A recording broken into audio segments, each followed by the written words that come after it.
High, এটা আমার কালী পুজোর ব্লগের পার্ট 5। আর দেখো আমি এখন সুন্দর করে সাজুগুজু করে রেডি হয়ে গেছি। বাড়ির পুজো, কালী পুজো, অনেক লোকজন আসবে, তাই এত সুন্দর করে সেজেছি। আর এই লাল শাড়িটা আমাকে এই বছর পুজোয় আমার মা বাবা দিয়েছিল, সেটা আমি জমিয়ে রেখেছিলাম কোনো ভালো অকেশানে পরবো বলে।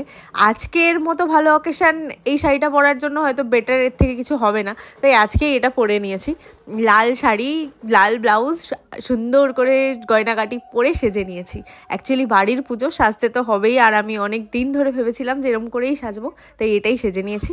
আর দেখো আমার বন্ধু বান্ধবরাও সবাই চলে এসছে, সবার সাথে একটু আধটু গল্প গুজব করছি। আর অভিকে দেখেছো, ও কিন্তু লাল ধুতি দিয়েই হলুদ পাঞ্জাবিটা পরেছে।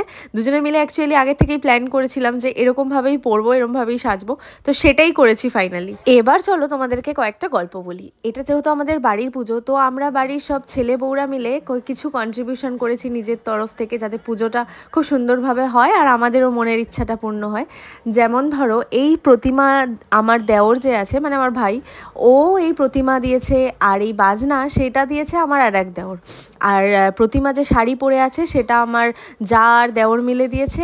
আর পুজোর যত দশকর্মা, এই মোমবাতি থেকে শুরু করে শাড়ি, ধুতি, আরও অনেক কিছু, সেগুলো সব আমি আর অভি মিলে দিয়েছি। তো এইভাবে আমরা নিজেদের কন্ট্রিবিউশনও করেছি আর মনের ইচ্ছাটাও পূর্ণ করেছি সবাই মিলে। আর দেখেছো, এখন পুজোর কাজ কিন্তু শুরু হয়ে গেছে, মানে মাম্মাম, কাকি, এরা সবাই মিলে, সোনাদি, সবাই মিলে অনেক খাটাখাটনি করে সম্পূর্ণ রেডি করে দিয়েছে। আর পুজোতেও বসে গেছে পুরোহিত মশাই। আর আমরা এবার সেজুগুজু করে এসে পটের বিবির মতোও বসেছি, টুকটাক হেল্প করে দেবো, মানে পুজোর কাজে যতটুকু লাগে ততটুকু হেল্প করে দেবো বলে সেগুলো করছিলাম। আর আস্তে আস্তে লোকজন আসাও শুরু হয়েছে।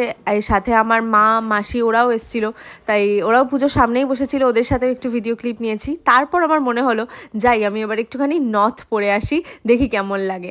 নথটা ঘরের মধ্যেই ট্রাই করেছি, কিন্তু তারপর আমার মনে হলো আমার এইটুকু মুখে নথ মানাবে না, আমার বেশি সাজতে আসলে ভালো লাগে না। আর পিছনে দেখেছি আমার বাবাও এসছে, তো তাই জন্য আমি আমার নথটা খুলে দিয়েছি। কারণ আমি একসাথে টিকলি, নথ সব কিছু পরে কমফোর্টেবল ফিল করি না।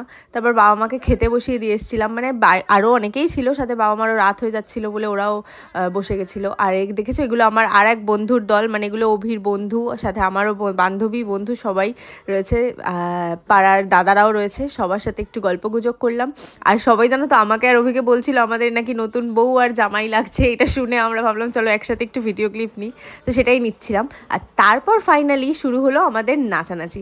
তো নাচানাচিতে আমি আর ভয়েস দেবো না, তোমরা আমাদের নাচানাচিটা দেখেই নাও।